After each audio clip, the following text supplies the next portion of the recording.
What's up guys? It's Adakai TCG here, and today I'm going to be going over my run at Nationals. I'll be doing first a deck profile featuring the Katakuri deck that I used at Nationals. I'll be talking through some of the rounds that I had, some of my thoughts, and some of the matchups. It was a long day, but I did take some notes, and so hopefully I can remember everything that happened correctly. But yeah, let's go ahead with the deck list first. So again, I chose Katakuri because I thought that he had the most even matchup against most of the meta. Nothing felt too one-sided. There are difficult matchups, and I still think good Sakazuki players will know how to play around Katakuri. But aside from that and the purple Luffy matchups, which could be a little tough, I did think that Katakuri had one of the best shots into the meta. And so, again, this deck list is not my own brew. It's actually from a buddy of mine. His name's Kevin. He's a local, and he's put a lot of heart, thought, and yeah, just a lot of himself into crafting this deck and making it what it is. I picked it up and played it, really enjoyed the ratios, and so I ended up playing, I think this is his exact list. I don't think I changed anything from there. And so we'll be going through it. So again, playing Katakuri. We are running 2 crackers. Just another 4 or 5 body that you can trigger off of life. The games where I've triggered him, it was a huge tempo swing to me. And so Cracker is something that your opponent doesn't want to leave on the board for too long because it does have the potential to double attack and go up to be 7k with just a 1 dot investment if your life is lower than your opponent's. In the current format, there's a lot of 4 life leaders, so unless your opponent has been pretty aggressive, you don't actually see the benefits of that, but it still forces your opponent to deal with a 5k body that has the potential to get a double attack. Pudding, just your standard searcher. You always run 4 ofs. Same with Paraspero. I don't think you can replace these 2 because these 2 are going to be fishing out the other key cards that you're going to be needing for most of your matchups. Big Mom at 4 of. The games where you can get to the Big Mom turns. This card is the best boss monster in the format. The effect is busted, and her stat line is crazy. Being a 12k stat line, not many things are swinging over this, and being a 10 cost, a Sakazuki player has to invest quite a lot of resources to get rid of this. Shirahoshi had a 2 of, one of my favorite triggers. Yeah, this lets you cycle your hands. I think Katakuri you can get pretty bricked up either way actually, so there's games where you'll be seeing way too many 2Ks and your low end and no top ends. And other games you're going to be seeing way too much top end and nothing to play out earlier. So if you see this early in life, it really lets you set up your triggers. If you see this later in life, you're still glad because it'll let you filter out your hand to really get what you need for the late game. Whether that's more 2Ks or just more big bodies. Katakuri is great pick. Running this at 3 of, I think 3 of is the perfect number. Again, it deals with a lot of current cards in the meta. Yeah, just another fantastic card. Being able to place another character with a cost of 8 or less, whether it's your own or your opponent's, will either gain you a life or really set tempo towards yourself in the game where you want it to kind of go late. 4 of Beige's, pretty straightforward. This card will just arbitrarily win you games. 4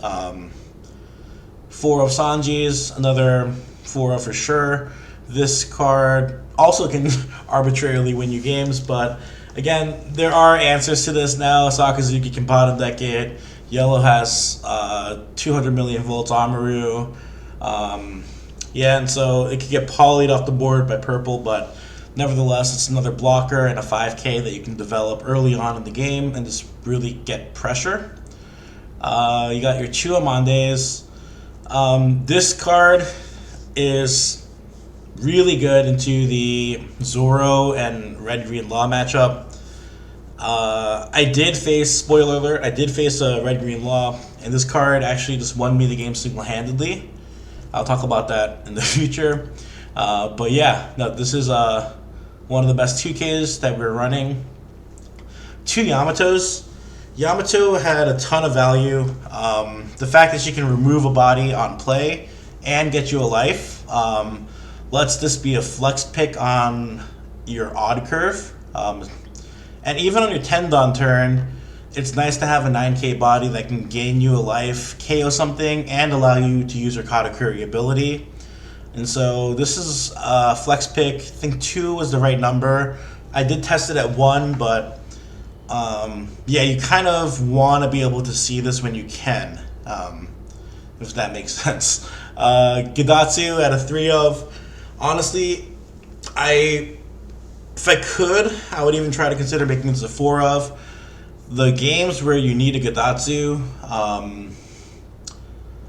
yeah, there's certain games where if I just had it in hands, the whole tempo of the game would look different. But then if you don't, yeah, it just becomes a 1k counter in the late game, or a 5/6 body, which is a decent stat line. But yeah, no, if you can play it on curve and get rid of the 4 cost that your opponent had summoned the previous turn, it's a huge tempo swing and lets you be super aggressive, especially when your opponent is afraid to hit your life because you're going to gain more triggers. So yeah, just a really good card. 3-0 for now. 4-0 Satori, another flexible card.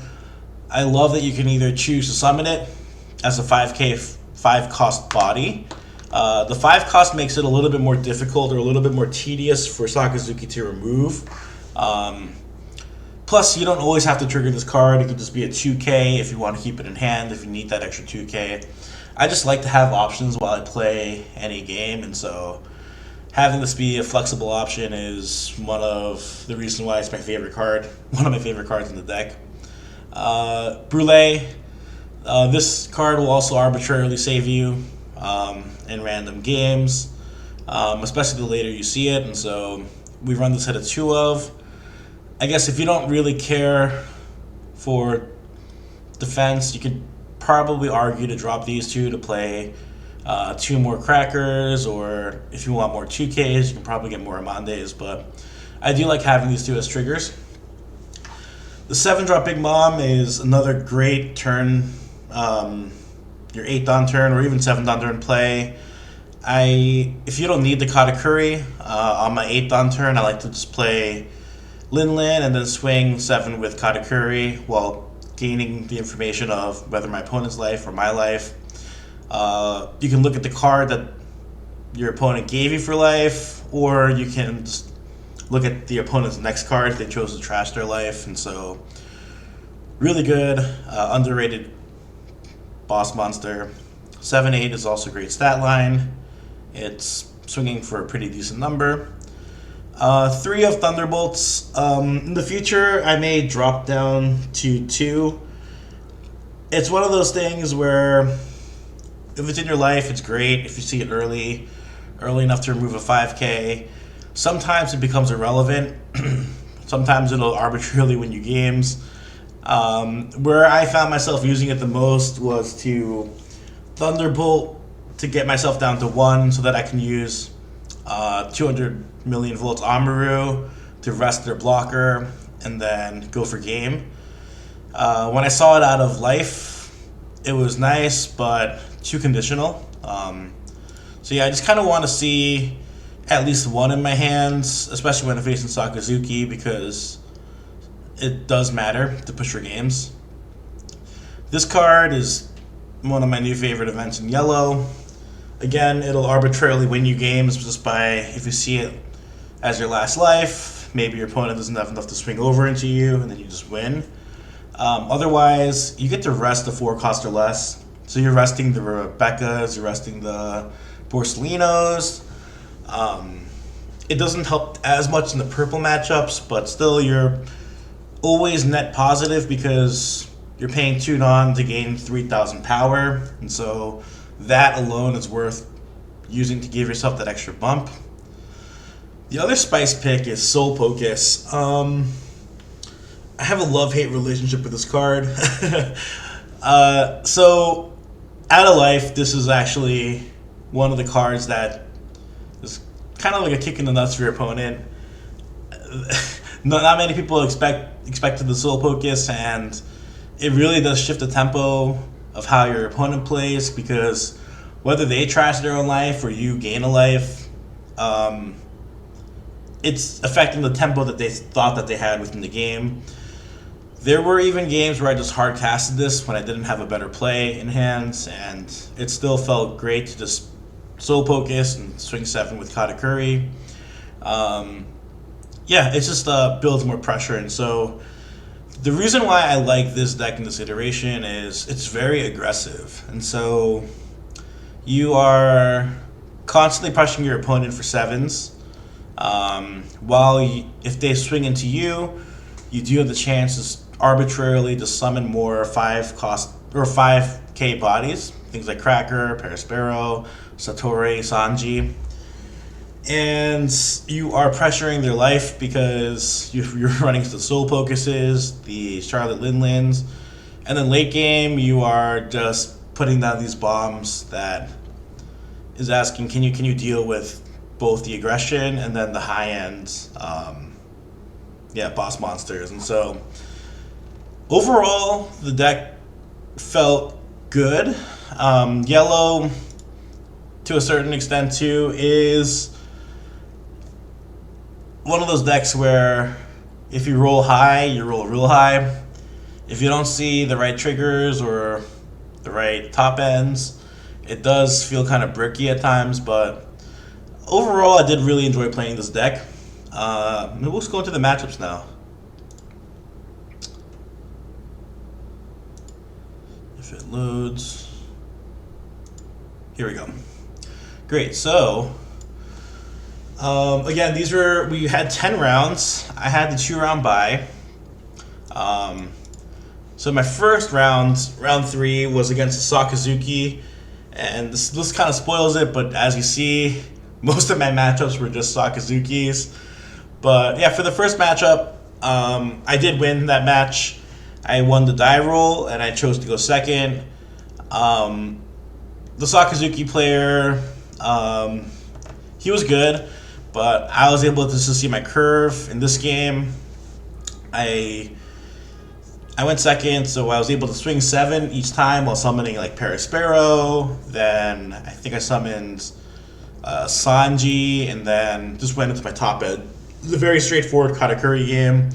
And I took that W. Round 4, I was surprised, but I actually faced the one matchup I was hoping to dodge and didn't really expect anyone to play. So I faced the Red-Green Law, and yeah, that was really tough.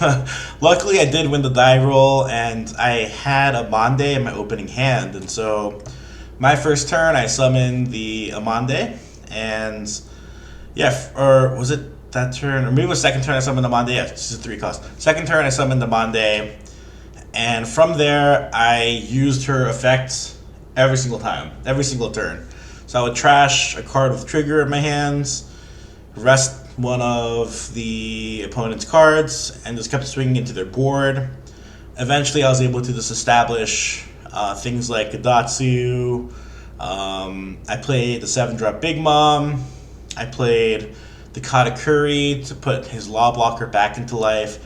And it just was, the opponent just ran out of gas. He couldn't get a full board, and I was able to just win that game because my board became too big. Yeah, but it was a grind. That game, I was scared. If it weren't for the early Amande, I think I would have lost that rounds. Going on to round 5, this opponent was fantastic.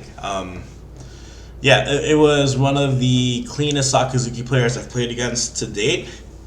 I did lose the dice roll, so he made me go first. Yeah, he outplayed me in every way, as he knew all the play lines, he knew what cards to save, which removals he needed to use when, and it still ended up being a really close game. I think at the end of it, we were kind of going through each play line. we went into time, I remember, and he was able to counter out of my last swing that I needed to go through by 1K. If he didn't have that counter, then he would have to block, and then I would have enough to finish the game out. But yeah, no, we talked about it, and we both played it really, really well. And man, that was there's just nothing you can do about that. He just he was just a really good player. Round 6, I did go against Katakuri. I ended up winning that game. I lost the dice roll, and he made me go first. But actually, in the Katakuri match, I really love going first. Reason being is because first you get to swing first. I know you don't get to always use Katakuri's ability because you want to establish Paraspero on 3. But what I ended up doing, the reason why I like that is you play Paraspero on your 3-down turn, you swing. He summons his Paraspero and swings 7 into your life. That's okay, you take it, because you can Gadatsu his Paraspero. And then you drop your 7-drop Big Mom, which puts more pressure. And then if he responds with the Katakuri, you can now Katakuri and swing 7 and look at his life to Katakuri his Katakuri.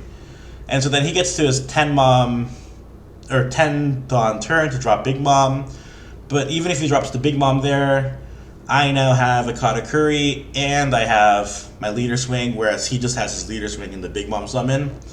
And then you're able to respond to that with your own Big Mom. And so now you get the 1 extra big body on the board. And so, yeah, in most of my testing in Katakuri, I have really enjoyed going first. I think that matchup, yes, it's nice to be able to drop Big Mom first, but actually you get to establish a little bit of a better board by the time you get to that Big Mom turn. And so I do think there's a lot of value in being able to be the first one to swing and respond to their summons in a better fashion than they can. And so, yeah, I took that one, and then again another Sakazuki. I won the dice roll, went second, and I won like rounds. Round 8, another Sakazuki. Not much to say about the game either. He did make me go first because I lost the dice roll, but I was able to just stay aggressive and close out that game. Round 9. This loss is a little unfortunate. My opponent was great, but this was one of the first games where I felt like I bricked the hardest. So I only had 2 Ks in hand to the point where I thought about just summoning a Beige just to get at least 1 body on the board. So I had yeah. So I think the only summon that I had, so my hand was mostly events and 2Ks. The only turn that I got to summon something was my 8 Dawn Katakuri turn. He was the only top end that I saw. And then it got removed right away because I wasn't able to summon anything beforehand, and so that Sakazuki player just had all his removal in hand while he was developing his board. It was the most one-sided matchup that I felt like I had all day. And so, yeah, that was tough. I do expect those type of games, though, and I do account for those in like a long-running event. There are times where you're just not going to see the right cards, where your deck feels like it's betraying you a little bit. You shake those off, though. But round 10, this loss was actually the hardest loss of all for me. So this was one of the games where I summoned the Cracker off of life, and the Cracker, I think that was my first life, and then my second life was a Soul Pocus. And so by like turn 4, the Sakazuki player was at 0 life, and I was going into my 8 Dawn turn or something like that, or my 7 or 9 Dawn turn. I can't remember the exact turn it was when he was at 0, but it was really early on. And so this is where I got greedy, where I saw him at 0 life, with 1 blocker at 2 attackers, and instead of just playing it normally, like developing my next big body, I just went to close out the game. And so I did an all in, even though I knew if he had like 2 or 3 2Ks in hand, he'd be able to live. I took that gamble, and that's on me. I think by this round it was like almost midnight. We've been waiting around all day. I just wanted to finish the game early, and he was able to counter out of it, and right there and then the tempo 100% shifted towards his favor. And so after that, he was able to bottom deck my swinger and establish another blocker, and from there it was just downhill. He was able to continually answer the rest of my bodies, and it was it. Thinking back to that match, if I, instead of going all into that turn, I had my top end in hand. If I just develop my top end and play it normally, he does not have enough resources in hand left to deal with my tempo. And so, yeah, that game was actually a big throw from my end. And so I was a bit upset. I wanted to close it out and finish 8-2. But I did think that there was another round 2, and there's still a chance to get to top 64. But then at this point, the tournament officials, they called it. It was midnight. They were like, we're not doing the 11th round. We're getting kicked out of the venue. And so that was it. I ended up finishing 163. Overall thoughts, you guys got my opinion on the actual tournament and how it was run. But again, it was really cool to face just really, really high caliber players. Some of the opponents that I faced, they went on to, hit top 32, top 16. I think one of them got top 8. And so, yeah, no, it was really fun to play against, people from all around the world. And so, totally looking forward to more events. I'll be going to Niagara Falls for regionals, OP06. And so, yeah, no, this is my run. If you guys have any questions, comments, thoughts, please feel free to reach out in the comments. I'll be putting out a lot more content, probably shifting more towards OP06, and maybe some fun decks for OP05 coming out in the near future. But yeah, thank you so much for tuning in, guys.